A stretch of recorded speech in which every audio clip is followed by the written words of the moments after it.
Welcome, everyone. We are in the Maldives, and I'm excited.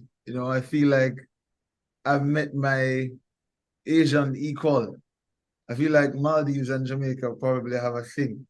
We probably do have a thing. Anyways, I'm Benjamin. I am happy to be your host for today. I serve as the chairperson of the CSA, and I'm going to allow the guests from the Maldives to introduce themselves, starting with Tausif. Hello and good evening from the Maldives. My name is Tausif Ali. I'm a fourth year medical student. I'm currently studying in Maldives National University. It's the only institute that does have a medical school. So we're new, but we're starting off. My colleagues here, Anuf and Izha, they're also medical students. I also represent the National Youth Council for the Maldivian Red Crescent as well. So yeah, basically that's it. And you guys will get to know me better as we speak about certain topics and subjects. I You should hand over the also mic to tell them Anup. that you are a well-traveled man, someone who has been to St. Lucia for school. That's Oh pretty yeah, cool. yeah, I know. I know. I've been to a lot of places, not to show off, but like I've been to almost every continent, Oh, except for Africa. So that's still there. nice, nice. All right. Anuf.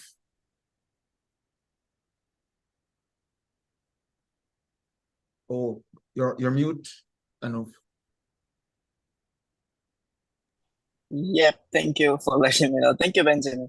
Hello, everyone. Welcome to CSA Fireside Season 2, Episode 7 from the Maldives. My name is Arnov, and I am the vice chairperson of the National Scout Youth Council, and I am the current student representative at the Maldives National University Student Academic Senate.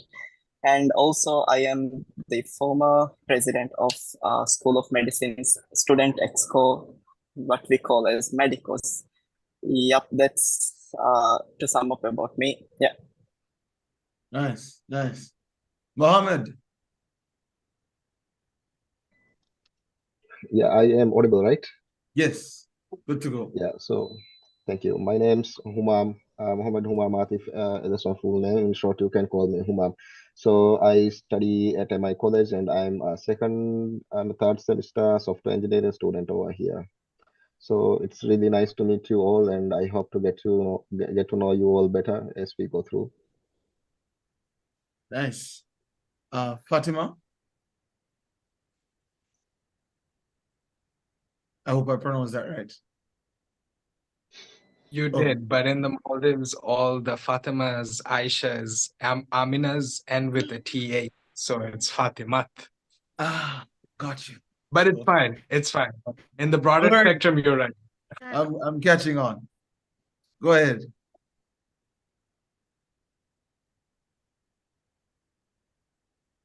Oh, we can't hear you. Student currently studying in the Maldives National University, and I'm also the second vice chair of the Maldivian Red Crescent as well, the National Youth Council of the Maldivian Red Crescent as well. And I'm really excited to be a part of CSA. Looking forward to working with you guys. Thank you. Thank you. And Hasna. Hello, I am Hasna Visham. I am a psychology student and I am the media coordinator of Student Union, Maldives National University Student Union. And I'm very excited to go forward with you all. Thank you. Okay. Well, let me start with saying I have to give kudos to the efforts of the team to reach students in the Maldives. We are a student-led organization, the CSA. We're all volunteers and we don't have much money. Really, we don't have any money at all other than what is given to us. And it was a sponsored advertisement that we paid for out of our own pockets because we wanted to find some way to connect with students in the Maldives. And thankfully, Tausif signed up. In fact, Tausif signed up 3 times. I know that kind of guy. You're very serious when he set out to do something. And I sent him an email, and then we connected on WhatsApp, and the exchanges between us have been free, they have flowed, and I would say they have been mutually beneficial, because we as a CSA have met our objective so far, which was to establish a focal point in the Maldives. And here we are now connected with other eminent student leaders from the Maldives. So I'm not sure whose color to pop, ours or yours. Maybe we could pop each other's colors, but this is a proud moment for us. Who's going to tell us about the Maldives? Give us some information: the population, geography, maybe a short history, ethnic makeup. Yeah, who is going to field that question? Anup, go ahead if you want to talk about the Maldives.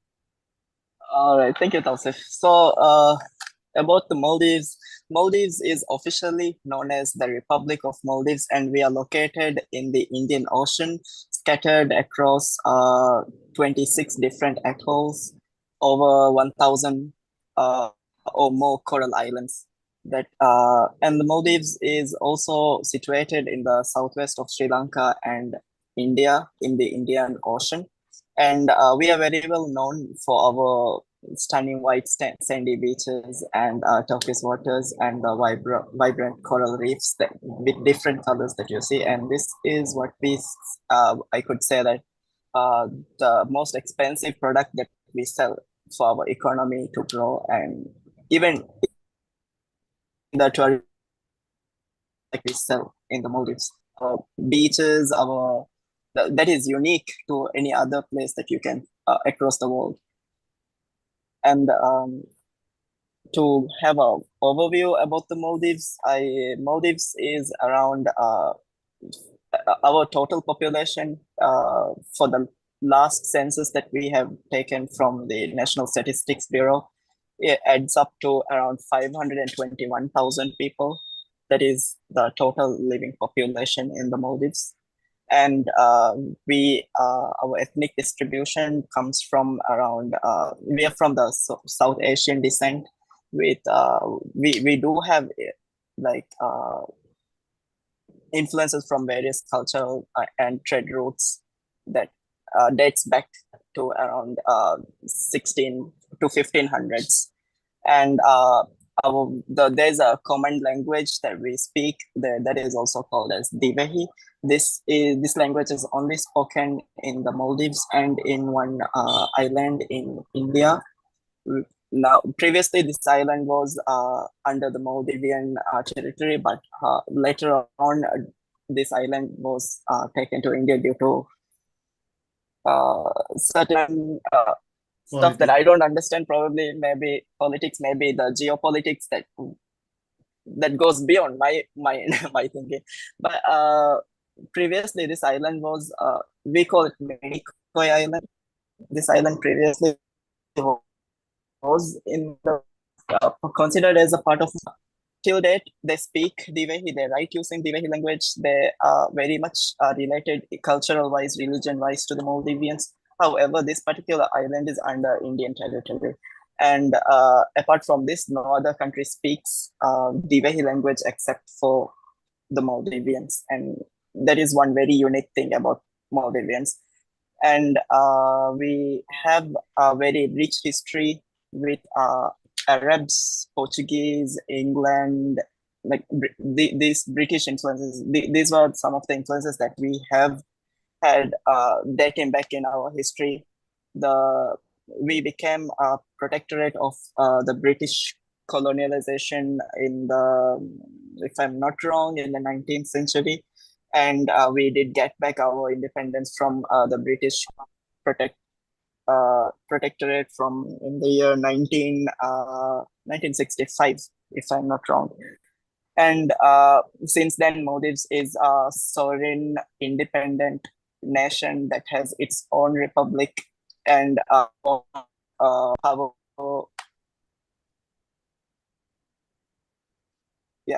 and our economy is mostly driven by three or four main sectors. The sector which influences the most is where our economy rely most heavily on is tourism, and the next comes fisheries and agriculture. So tourism is like contributes a significant amount to our gross domestic product annually, and foreign exchange earnings as well. Okay, thank you. Yeah, that's the gist about Maldives. That was very informative. I know I could always Google this, but I can ask because I'm talking to people from the Maldives. Bora Bora is in the Maldives, yes? No, it's not. It's a Where is whole it? different. That's Indonesia. It's another place. It's in the Pacific, in the region, you know. So Oh, if you go to the left, there's Australia, and if you go to the right, there's the Cape of Good Hope. So in the middle, there's a whole bunch of islands, starting from Madagascar to the Mauritius, Seychelles, you know, but they all look the same. okay. But And for but, me, but, Maldives and is a very unique place, you know. Bali is Indonesia. Yeah, Okay. yeah. You know, these islands are heavily romanticized in Western media. It's all Yeah. exotic. It's all, if you can go there, it means you're rich, and it's bucket. Visiting your country is a bucket list. I can't say that for many other countries. You know, it's not a long list of bucket list countries. Some places you just go because you have to go there. You get invited to a meeting, but the Maldives is a bucket list country, and so its tourism product is high up on the ladder. Tourism is the largest sector of the Maldives economy, as Anup said, providing more than 28% of GDP and 60% of foreign exchange. Why is tourism so big in the Maldives? Who's taking that question? So I'll give an expert view and some of the basic knowledge that I do have about this situation. So what happens in Maldives is there's a huge lack of industry. There's no need. If you come here, you will notice that if you're eating the chicken, it's probably from India. If you are eating beef, it's probably shipped from Bangladesh. And they have everything, starting from basic products to, you know, Spanish ham and all of that. Everything's available, but nothing is produced here. Everything's brought in from outside. So nowadays we're seeing certain colleges like MI College or MNU, they're starting agricultural programs to, you know, get students into horticulture and all of that. But there is no significant local produce. So when a country lacks industry and you look so pretty, it's basically we have that access where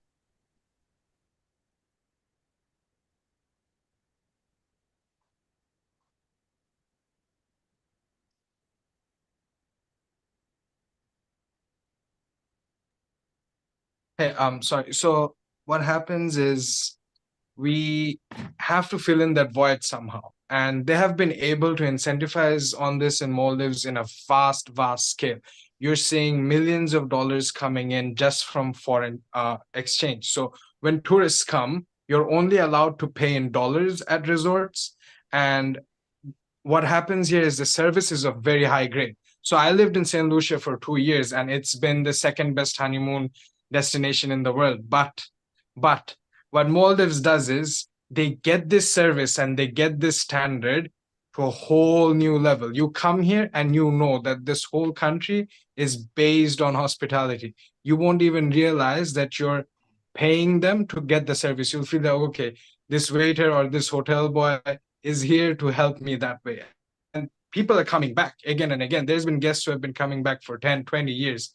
So I guess the service standards and also how they've been able to incentivize on this whole industry, you know? So the country survives just on tourism and the things Anup has mentioned prior. Once my prime minister said, tourism is Jamaica's oil. I can identify clearly with what you have explained. But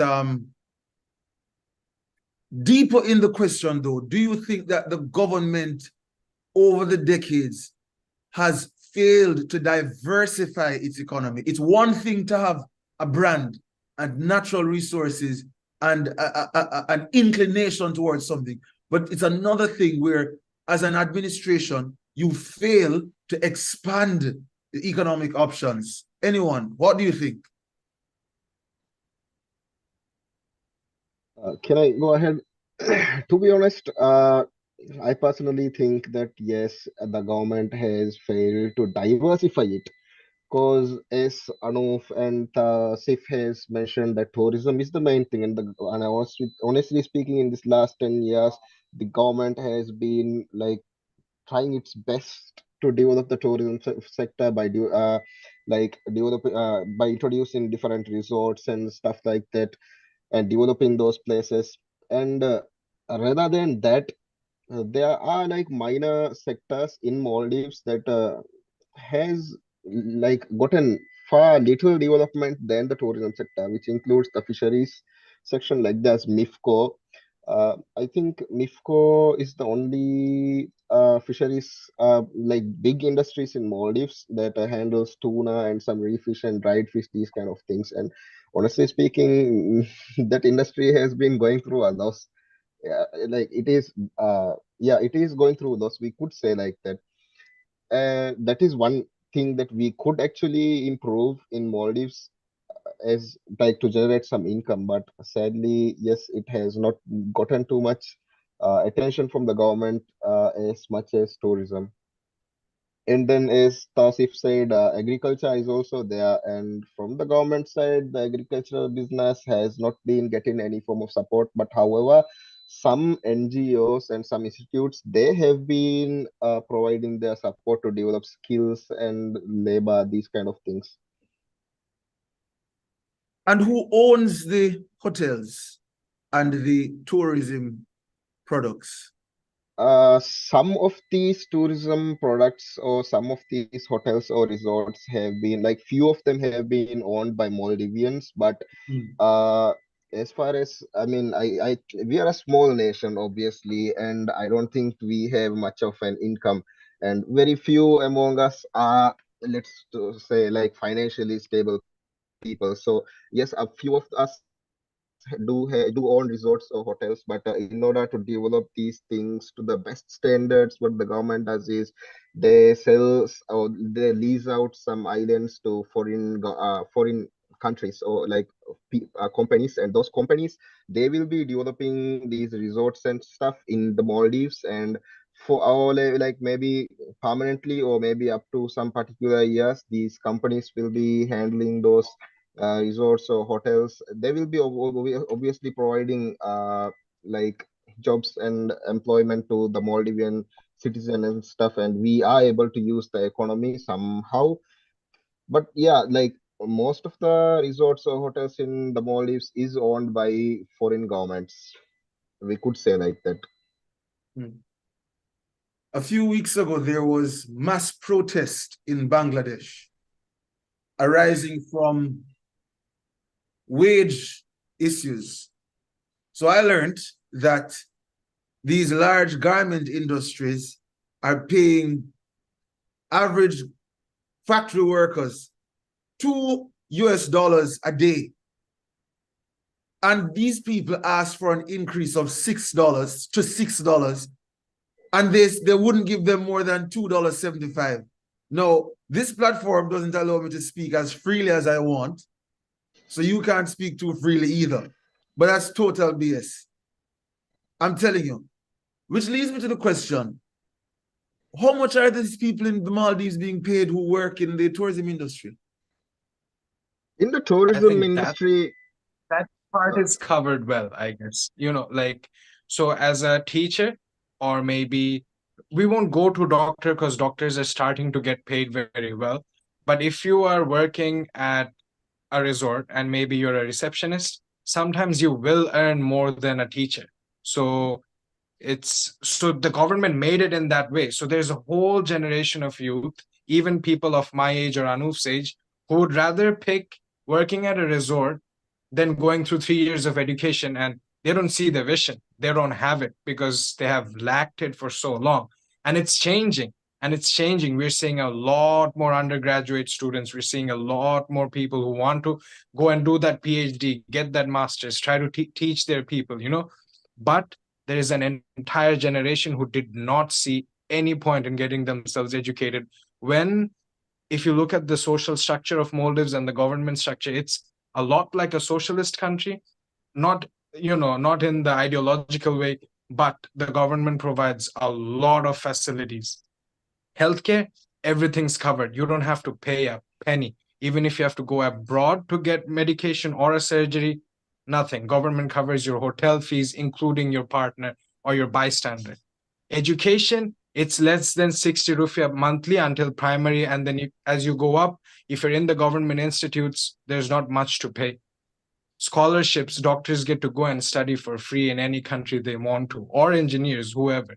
But then again, these things have been coming in just now. So they focused a lot on the tourism industry, as Humam highlighted in his part.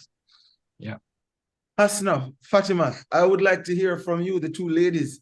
I'd like to hear the women's perspective on the tourism industry.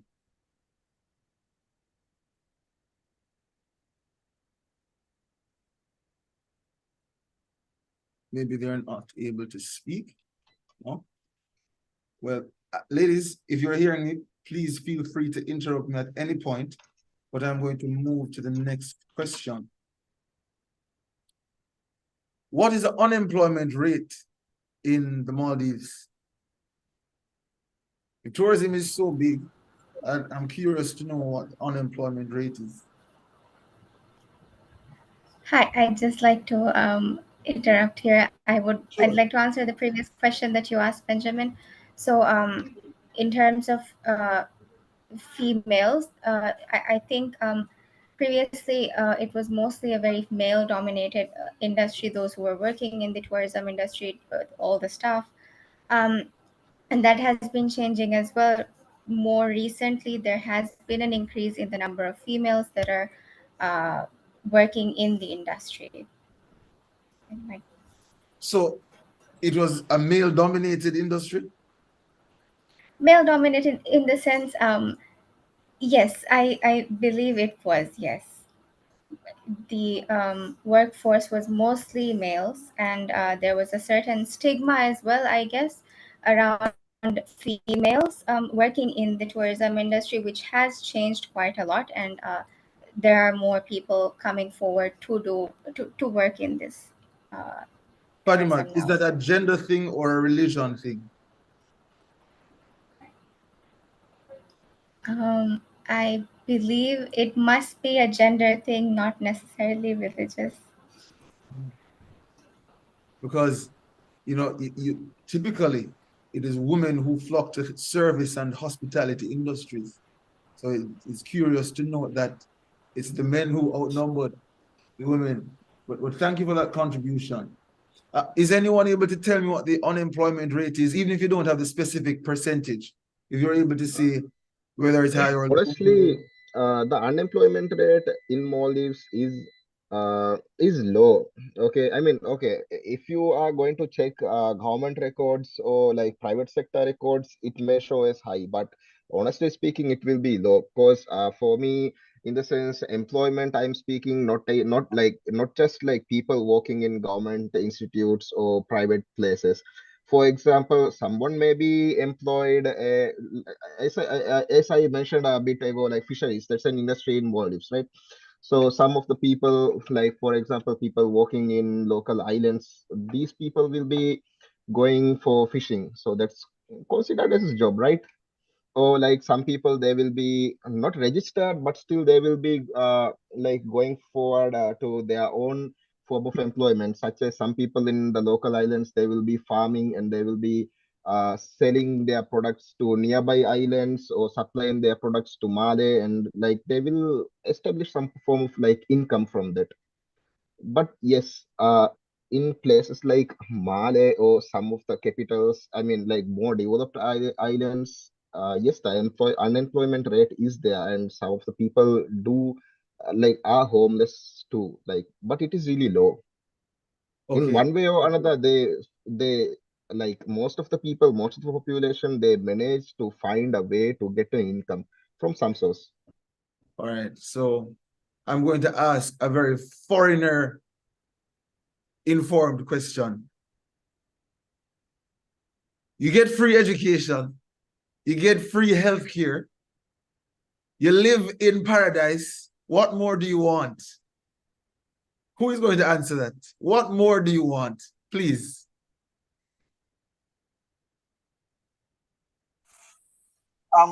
Benjamin, I would Okay. like to answer that. So, I would like to contribute a bit to what Humam said for the earlier question and then come back to your question.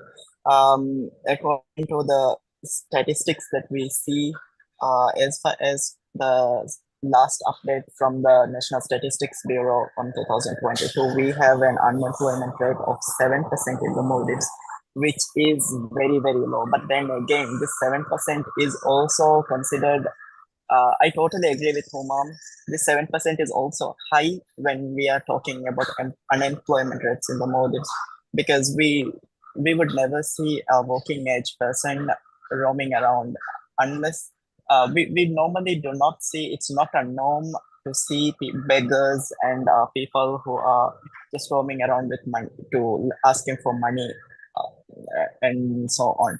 But then again, this amount, this 7% is also maybe there could be some indisproportionation with the percentage. But I totally agree with what Fuman mentioned earlier. And then, yes, it's a very good question that you asked. What do we need more? But the question is, the fact is, it's very straight that the Moldavian government is always very much citizen-centered. They the all the income that is generated in the Maldives is invested for the benefit of the people. This country is a country that is depending solely on imports. Our imports are much higher than our exports, which leads to, for example, I'll give you an example. Our gross domestic product that we generate from tourism alone is $4 billion. 4 billion. And this amount is just 2/3 of the whole budget of Maldives for an annual year.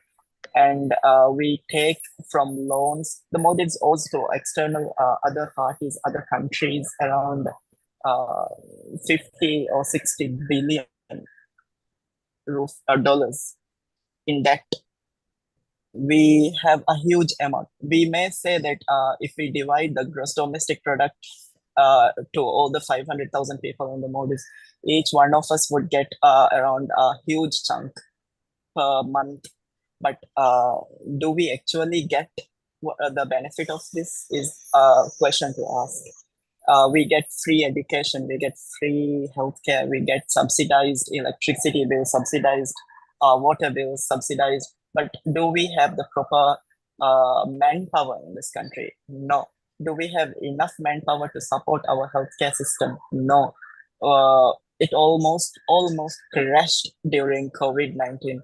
The pandemic was such a scenario that awakened everyone, and especially the government, how much of we are considered as a developing country, but we do not have the the manpower to support all this. And it's mandatory for the people, for the government even to focus all of its energy on developing this manpower that is so much required in the Maldives to drive this economy of our nation. We are so much focused on one particular sector, that is tourism, and no other sectors are being developed to enhance our income.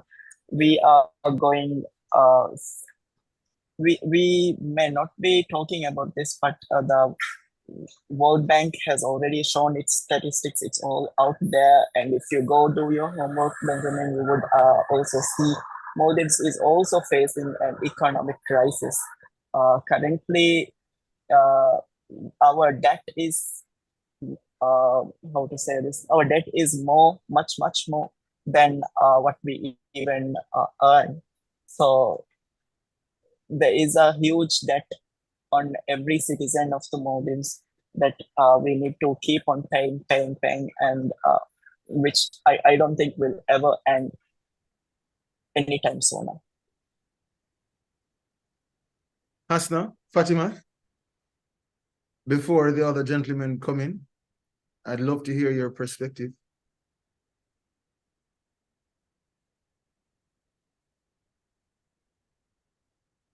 All right, until they are able to speak, Kuman, Tausif,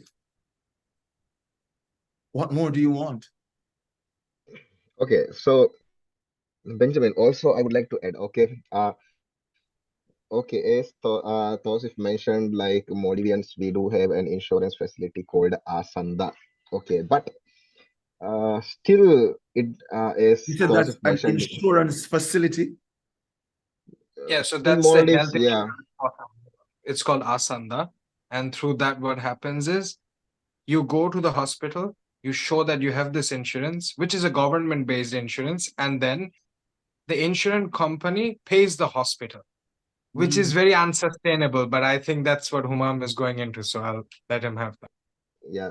So, okay, it does care the basic things like in a Maldivian government hospital, such as, let's say, any like local hospital in an island or regional hospital in an island or IGMH or Hulmale Hospital or these places. But there are limitations to that insurance as well. Like sometimes for example, for a medical need, if we are going to go somewhere, yes, the medical insurance does provide some amount of money, but it doesn't cover full. Like there has been cases, and sometimes people have like had to even reach for some political support to get that insurance as well. There has been the actual cases of these things I have witnessed. Then for education, yes, scholarships are provided, but okay, free degree is also there. Like we can study like bachelor's degree for free from the government, but there are cases where some students they end up in some circumstances that they don't get those kind of things. For example, the population is few in this count, like the count is few, but still the cases are there. The thing that happens is, for example, let's say there's a student who finishes his A levels in Maldives, and he would be unable to know that which field that he would be choosing. So he will be choosing, for example, let's say a course for his bachelor's degree, let's say in teaching. Then in after finishing first semester or after finishing 2 months into the course, he would be like getting this scholarship from the government. He will feel like, okay, teaching is not something for me, I would like to choose something else. So these kind of students, they are not determined, like they don't set a goal like previously before starting their bachelor. So what that then happens is, after getting this government plan, then they again like chooses to change this one. So then they will change the course to some other field, let's say engineering. Then what happens is the government will let the student change their course, okay, one more time. But after going, let's say, 2 months into engineering and again changing to some other course, then no, the government will not be allowing them to like change their course anymore, like within the scholarship. So then afterwards they will have to like study themselves, because they got their chance to study like that same scholarship is there. They got to change their course once. Then afterwards they will not get a chance to change their course afterwards. Like they will have to what do you say, like pay themselves and then study. It doesn't matter even if like the students have not gotten any amount of money from that scholarship, but still, like if you change it once and if you want to change the course more than once, then yeah, you have to study by yourself, like from your own money. So education is also not that much like that. Then as far as scholarships goes, for the well studying students in their school days, the government and some of the private institutes, they do provide scholarships. For example, let's say you studied really well in your A levels, then yes, the government would be giving you a scholarship, and some companies like ADK would give scholarships to study fields of medicine and stuff like that. And uh, if you are working in a company, then that company also would provide you a chance to study. For example, there are institutes such as Maldives Police Services, there are MNDF is there, and some institutes like Islamic University of Maldives, or some institutes like that are there, which provides their employees with these kind of scholarship opportunities where let's say if you like the company will be or the institute will be funding your education, but you have to be working in that company after the after your studies has been completed for maybe 10 or 15 years. Okay, that is reasonable, but what I'm trying to say is that not everyone are getting this free education thing. I mean, the scholarships, it is not 100% covered for, or the 100% of the population. There are some who I are missing guess out on these to things. summarize what Humam is saying, there's a lot of equality, but not enough equity, I guess. Yes. If you have all A stars, maybe you're getting the scholarships, but maybe the students who need it more are not able to get what they need. Thank you. Well, Thank you. yeah. And Hasna, if is it okay if I move to the next question, given our time left? Hasna, do you think there are enough opportunities for youth outside of tourism? I think the answer is already stated, but I'd like to hear your view. Could you please repeat the question? I couldn't hear.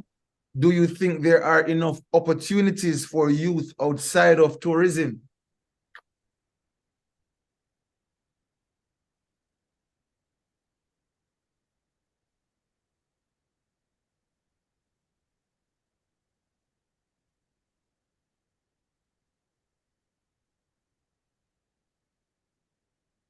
All right, Fatima, maybe you'd like to chime in here. So I would like to answer this. So there, I think the workforce was very there was a lot of expatriates in the country before. I mean, there still are, but like it was very much dominated by the foreign workers. Recently, there has been a demand for locals in all of the sectors, the major sectors, including health, education, and I believe even in all the businesses. So I wouldn't say there are not enough opportunities for youth. It's just that the youth, some of these opportunities get lost in the way the youth they're not able to uh,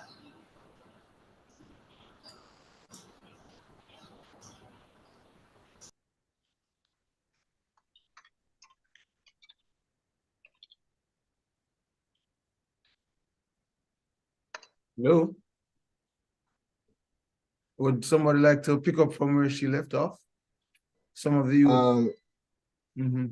There are like ways. I mean, yes, we do have opportunities outside this tourism industry in Maldives, but the thing that happens is in Maldives, honestly speaking, in some fields, what we earn is far less than what the average, like for example, yeah, far less than what that field is paid average, like internationally speaking.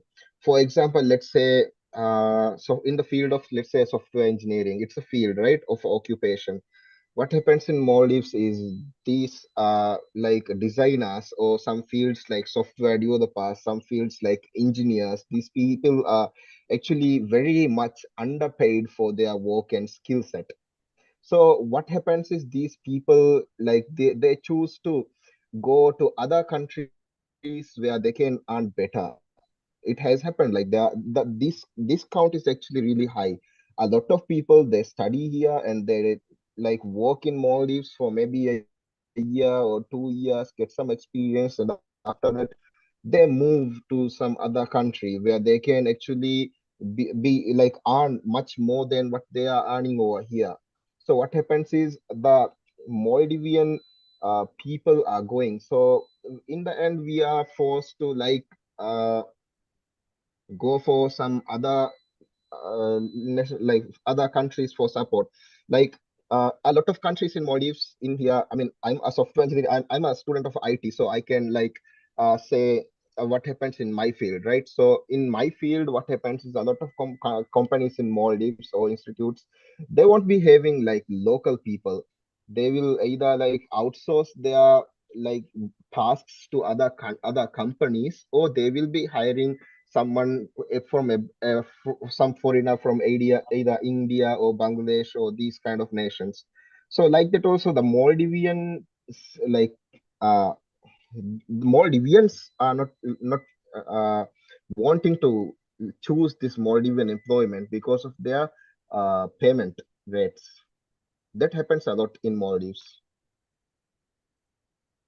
Understood. Yeah. Understood. So just adding on to Izha and Huma. So what has been happening, I can use a real life example. When my mom and dad first moved to the Maldives, my mother was one of the first clinical biochemists to be trained in the field who came in and tried to take all the blood tests and lab investigations that were done that were being sent off to India, which could be done very simply and easily in the Maldives, and it was ignored. So there's, as you can see, with the import of food, it comes with all of it. You want a teacher, get them from India. Why train them in the country? But now we're seeing the change in trends. We're seeing the youth getting trained, getting educated, who can take more responsibility for themselves rather than a foreigner who's it's basically getting mercenaries to fight a holy war, right? So it's like that. Okay. So if I could sum up my understanding now, let's see if I'm a good student. The Maldives, based on its geographic and natural ecosystem, is so well poised for tourism. It attracts high volumes of guests to the island. There are significant investments in the tourism industry by foreign interests, but the government has done a fairly good job of funneling these resources into education, healthcare, and providing for the social needs of the country. Because tourism doesn't require extended study, like a 3 or 4 year degree, many students opt for it as the option when they leave school, as well as it pays certain levels of tourism pay better than jobs, like you said, teaching and perhaps other jobs. I almost wanted to say meaningful jobs, but tourism is also meaningful, but you get what I mean, for loss, lack of a better word. And now I want to hear the solution.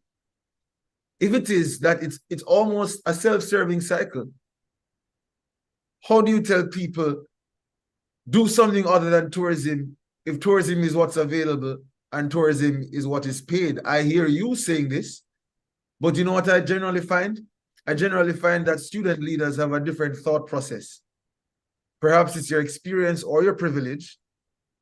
What of the many thousands of other students who really just want to be able to provide for their families, but in avoiding going into these other industries, they are extending this culture of a tourism-focused Maldives and limiting the growth of the economy, because it's not just the government now. What I'm getting is the youth have a role to play in exploring other industries, making themselves employable and fit for tech, for agriculture, agro-processing, for innovation, all of it. The government can't force you to study, and we don't encourage that kind of academic imprisonment. So let's hear from you. If you were Prime Minister or Minister of Education for a term, how would you, by the way, did I get that right? Was my short answer good? How many marks do I get? Like 4 to 5? Good, I passed. Yeah, 5 out of 5. Thank you. As Prime Minister or Minister of Education, Minister of Finance, how would you resolve this issue? Each of you. I'd love to hear from each of you. I know if I haven't heard from you in a while. Oh, all right, Benjamin. So, let me get into the shoes of the Prime Minister. Absolutely. And so the very first thing I will be doing is to diversify our economy, because we do have emerging industries in the Maldives as well. And if we could identify these and invest in these industries, like what Human has mentioned, the technology industry and renewable energy, I mean, these things could make a huge change. And for example, spending around 2 billion rupees in energy production, this money could be saved if we could invest this particular money into renewable energy. The Maldives can harvest its energy from solar cells. I mean, if we could divert that particular thing into renewable form, we can use on and utilize that amount of money into something that is more uh, reasonable and sustainable. We could invest in our agriculture system to make it more sustainable, and so as well with fisheries as well. And the more we diversify our economy and not centralize it to just one chunk of tourism, the more I think we can generate and revenue, and the more we could make the money to be invested in a better cause for the Maldives in the future as well.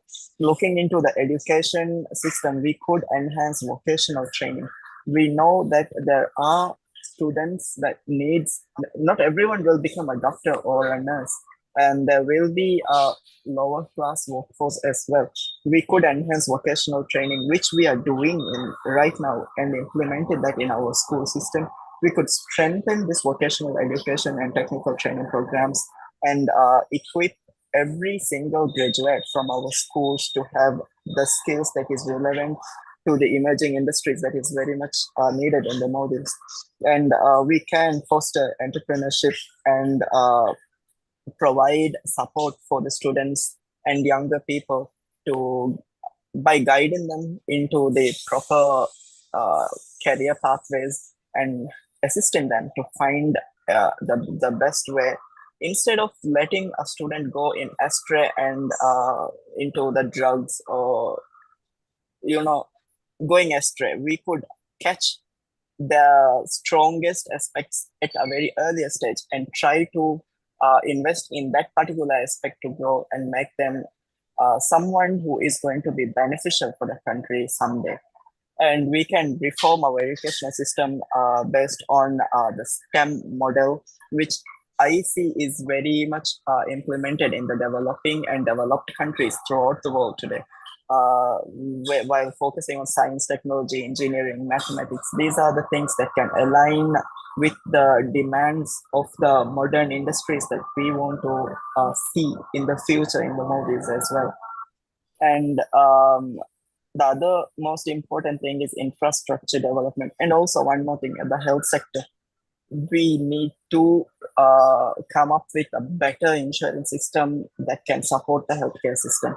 Asanda is something, it basically, how it works is, just for your understanding, Benjamin, how it works is the government has formed a governmental organization called Asanda Private Limited, and this company is supported by the government, and this company transfers the particular hospital after the patient has taken the treatment from the hospital, and government takes the burden of spending in billions for the treatment of 500,000 people, in billions. The inflation rate is skyrocketing. We need to have our inflations. We need to work on a better sustainable mode of health insurance system in the Maldives for the people. Even the most person in the Maldives who owns 200 resorts will also have us in the system and will be supported in the hospitals by the government. Is it reasonable, or is it equity that we call the most rich person getting the same level of insurance, and the most poorest and the low class, low income level person also have the same. I don't believe in that system. I think it should be more equitable, and we could also foster in taking taxes. The tax system is also, the tax incentives are also a burden currently for the people in the Maldives. We need to provide the tax incentives for the businesses, I think, and not from, in the Maldives we take 12%. During the COVID-19, our inflation skyrocketed up so much. It had to be the laws had to be reviewed from 8% to 12% from all the products that you are buying, and this includes the exception is very few products like sanitary napkins for women, diapers, children's diapers, and staple foods. Only very few items are for an exception of this tax, and this has created a huge burden on the people, and the amount of, compared to the amount they earn, the amount they have to spend is huge. So these things need to be reviewed again, and we have to come up with a better plan, and focus more on the youth, a youth-centered, youth-led Maldives should come up that can work more on halving our inflations, promoting our education system, and promoting a better future for our people. I think, No, yeah, that sums up. I hope I haven't exposed your political aspirations here, because I'm sure you were just reading from a manifesto. That didn't sound like something that you thought of on the spot. You've been thinking about this, running for Okay, president for a while. no. It actually is. I don't practice, even though I am a medical student, final year medical student. I don't intend on practicing medicine for a longer time. I want to go into policy making. So I'm really fond of politics and this stuff. So yeah, that's where it came from. Okay, all right, my guy. Fatima, please go ahead. So, one of the most important things to note is that the student and the youth population in the country is, most of it is concentrated within the greater Malay area, which is also the capital area. But because of our geography, there's still a very large group of, very large population of students that is spread across the entire nation. And even within these populations, it's very concentrated in certain regional capitals, such as from the southernmost, there's a couple of atolls, and then from the north, a couple of atolls. And so there's a sort of lack of opportunities for education, and also for jobs as well, because of this centralized approach. So I think CSA is very important. It plays a very important role here. I think we can work to build a more inclusive and resilient student community in, and that's something that we can aim towards working on. I'm taking very special note of what you said there, adding that to my things to think about. Yes, yes. Yeah. Human. So, yeah, one thing that we could do to increase this number of people going to the other fields rather than tourism or some hospitality or these sales sectors is related to companies and institutions. So what happens is everyone like should get a chance. I mean, vocational studies, these vocational classes, these kind of vocational classes, they help the students to explore like their strengths, right? But what we can do is like get them a chance to see how they would be having to perform in actual jobs related to those kind of skill sets, which we do get through internships. But the internships are provided for newcomers in very extremely limited fields such as hospitality, customer service, sales, and marketing, these kind of things. But what I'm trying to say is, like these newcomers from schools, fresh school graduates, these students are actually pretty knowledgeable. Like I have witnessed students who are extremely skilled at development, engineering, that like you will be in awe, just like you will be in shock to see how skilled they are.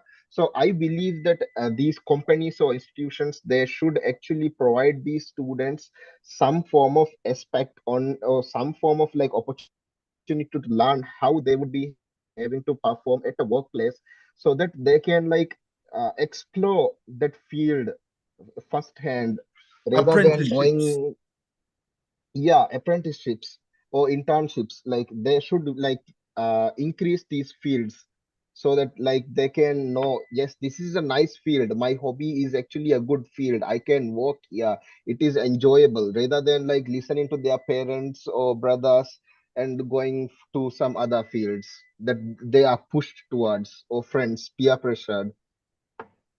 That's also something that we could do. Thank you. Tausif, give us the final word. All right. My colleagues have covered a lot, but I respect what Aruf is saying, a direction, providing a vision for the youth. Because when we have our governments telling us, okay, 50 of you go and work in the tourism industry, 60 of you go and do this, depending on their scholarships, on their notion of what we as a youth deserve, we will never be able to move forward because they can't decide what we should be doing. We need to take responsibilities. We should be allowed to take responsibilities. And that's where the CSA comes in. If I was the president, I would make sure that we focus on what the youth wants, led by the youth. We don't want a man who has only gone through grade 10 education to to testify that, okay, these three students will go and study medicine. No, that does not fly. So what we have to do when we have the National Students Association, inshallah, someday we'll establish it in the Maldives. What we will see is a student directed approach, people who will know what responsibility should be assigned to who, and not just a wild guess based on political aspirations. So yeah, I loved what Humam said, that we know that there are talented people in this country. It's just that they're not being given the right tools to progress. If you compare with St. Lucia, there's 3 Nobel Prize winners already, and their population is the same as Maldives. They have the same water and fish. So how did that happen there and it doesn't happen here? So yeah, that's. Did I get too excited? I'm sorry. It's like rainy right now. I'm toning myself down. Benjamin, you continue. Thank you very much. This is the best part of this role. Not going to the meetings, not doing the other stuff, meeting with people who get to talk. You don't have anything to cover up, so you can just talk freely. I'm getting the authentic perspective, which I love. I'm not talking to politicians. I'm not anti-politics. Anyways, thank you so much. I would like to ask one of you to render your closing remarks in Divehi. Who is most comfortable in speaking Divehi? We've been asking our guests to give their closing remarks in their local tongue. We're promoting people in the Commonwealth embracing their local language. So who is going to do that for us? Future PM, Anu, is that you?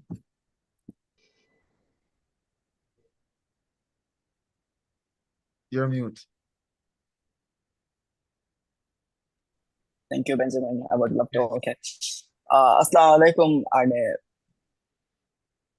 Almena emme fortames brusat deve kamataka Commonwealth Student Association ge befulam MS befulna nohane flaterika maiku shukura dannawa adi almenge me muling ala deve rajyaga me fada me Commonwealth Student Association ge darulunge golumge jamiya me ge chapter deve rajyaga ufedduma almenna me mikal initiative naga almenna kega masake ko devika matta kaves Benjamin hama warabada shukadana mege dos kollek kurin almenna em foratama baddalwefa me evesaraka umidar nokureve miha kuda dos kollege tereka miha bodu kuriyarme almenna mikan kurumuga libigen dana kama deve rajyege ves me hasako malega me masake kora college university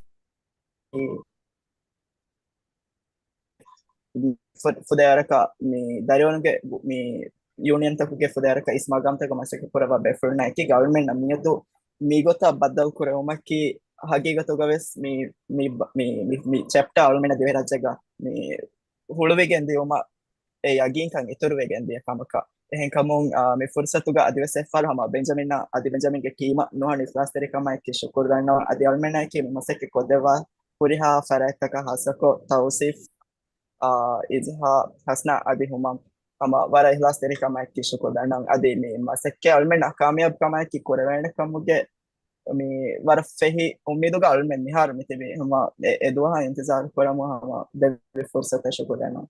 Thank you, Benjamin. And for the summary of what you said for non-Devehi speakers. Okay, so what I mentioned was thank you a lot for this opportunity that you have rendered us. We weren't expecting any of this, but Benjamin, you have come. I don't know how you got a link with Tausif, but we have in a very short period of time. I think it has been a week since I have been introduced to you, and within this short period of time, we have come to such an extent where we are already seeing and we can see a chapter of Commonwealth Student Association getting registered in the Maldives, and all the college universities, the student union leaders. We now have one from MI College. We have MNU Student Association and hopefully Islamic University and other college universities will also be involved in this.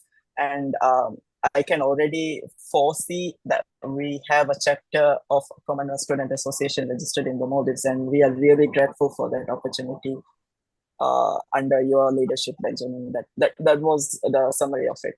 And your team. Thank you, Allah. If you guys are game, we are game, because that's what we're about. So let's keep in touch and let's get the ball rolling. Thank you so much. See you next year. And see you at our next Fireside.